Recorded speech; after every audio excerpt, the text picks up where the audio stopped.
बात अब राहुल गांधी की। अमेरिका से राहुल गांधी ने एक बहुत बड़ा आरोप लगाया। उन्होंने यह कह दिया कि निष्पक्ष लोकसभा चुनाव नहीं हुए, भारत में हुए चुनाव नियंत्रित थे। निष्पक्ष चुनाव में बीजेपी की 240 सीट नहीं आती, हमारे बैंक अकाउंट तक फ्रीज कर दिए गए थे। चुनाव आयोग ने वही किया जो बीजेपी चाहती थी। राहुल गांधी ने मोदी सरकार पर भी हमला किया था और आज चुनाव आयोग पर सवाल उन्होंने खड़े किए हैं, चुनाव प्रणाली पर सवाल उन्होंने खड़े किए हैं। राहुल ने अमेरिका से फिर से मोदी सरकार को भी घेरा है।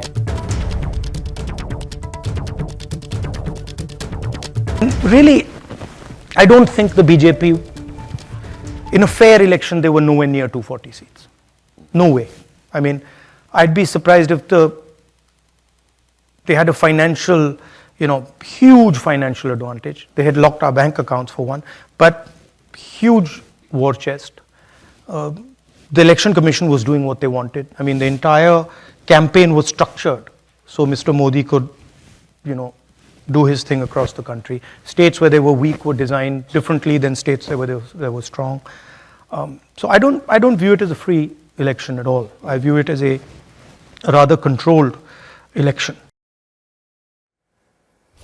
क्या कुछ कहा राहुल गांधी ने, आप सुन रहे थे। अमेरिका के वर्जीनिया में राहुल गांधी ने बड़ा हमला किया है। दरअसल राहुल गांधी का मोदी सरकार पर यह हमला नजर आया। लोकसभा चुनाव के बाद हालात बदले हैं, यह भी कहा राहुल गांधी ने। कि लोग कहते हैं कि अब डर नहीं लगता, उन्हें डर फैलाने में कई साल लगे, 1 सेकंड में डर गायब हो गया। मोदी का विचार, 56 इंच का सीना, सब खत्म हो गया। ये तमाम बातें राहुल गांधी ने अपने संबोधन में कही। Something has definitely changed after the election results. People come sometimes while I'm in Delhi, डर निकल गया, डर नहीं लगता अब डर नहीं लगता, डर गायब हो गया। तो it's interesting to me that BJP ने कितना, मोदी जी ने कितना डर फैलाया।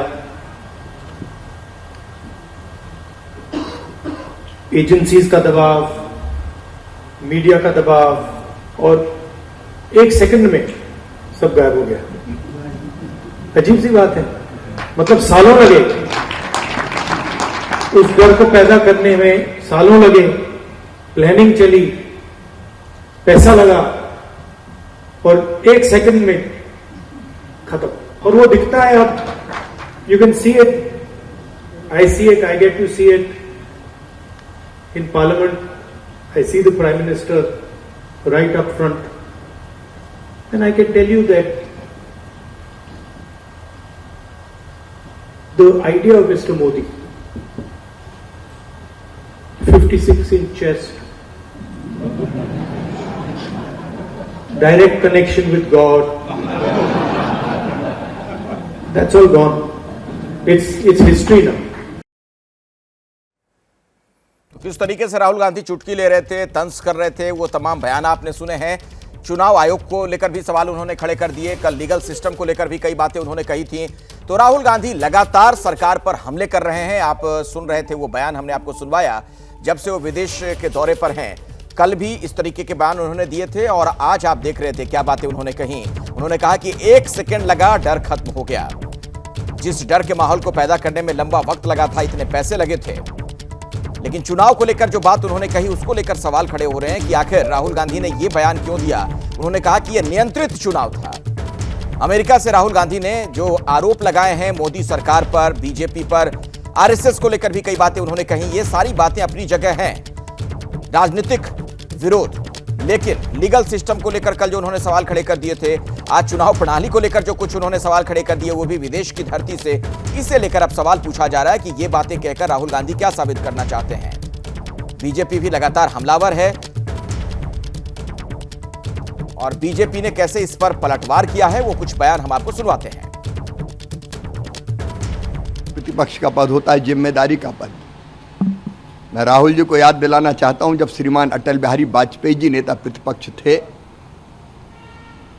मनमोहन सिंह जी प्रधानमंत्री, नरसिम्हा राव जी प्रधानमंत्री हुआ करते थे, नरसिम्हा राव जी, तब भारत का प्रतिनिधित्व अटल जी करते थे। देश के बाहर कभी भी नेता प्रतिपक्ष ने देश की छवि खराब करने की कोशिश नहीं की। लगातार तीसरी बार पराजय के कारण उनके मन में अंध बीजेपी संघ और मोदी विरोध बैठ गया है और वो विरोध करते करते देश के ही विरोध करने लगे। श्रीमान राहुल गांधी जिस तरह विदेश की धरती पर जाकर चीन की प्रशंसा और भारत की निंदा करते हैं, उससे एक बार फिर यह सिद्ध हुआ है कि श्रीमान राहुल गांधी चीन के चंदे पर पलने वाले भारत विरोधी एक मोहरे से अधिक कुछ नहीं है। जिस तरह से लगातार श्रीमान राहुल गांधी विभाजनकारी बयान देते हैं, विभाजनकारी गतिविधियों में संलिप्त रहते हैं, राष्ट्रीय स्वयंसेवक संघ की बुराई करते हैं, भारत की बुराई करते हैं और आदरणीय नरेंद्र मोदी जी की निंदा करने में स्वयं को धन्य पाते हैं, उसे यह सिद्ध हो रहा है कि श्रीमान राहुल गांधी आज भी जो है इस देश को बांटने वाले जो तत्व हैं उनके साथ मिले हुए हैं, टुकड़े टुकड़े गिरोह का वो नेतृत्व कर रहे हैं। शिवसेना में जो उद्धव गुट है उसके नेता संजय राउत हैं, अक्सर उनके बयान आप सुनते रहते हैं। अमेरिका में राहुल गांधी के बयान का उन्होंने समर्थन किया। संजय राउत ने कहा कि राहुल गांधी ने जो कहा वो सही कहा, बीजेपी ने सिर्फ धर्म और जाति का तुष्टीकरण किया है। राहुल गांधी जी ने जो कहा है उसमें गलत क्या है? राहुल जी ने ठीक ही बात की है। हमारे देश में ये चल रहा है और बीजेपी के लोग ये 10 साल में ये जाति का और धर्म का राजकारण, तुष्टीकरण ज्यादा कर रहे हैं। राहुल गांधी ने जो बात की है लोगों की मन की भावना है। तो संजय राउत को आपने सुना, राहुल गांधी के बयान को वो जस्टिफाई करते हुए नजर आए।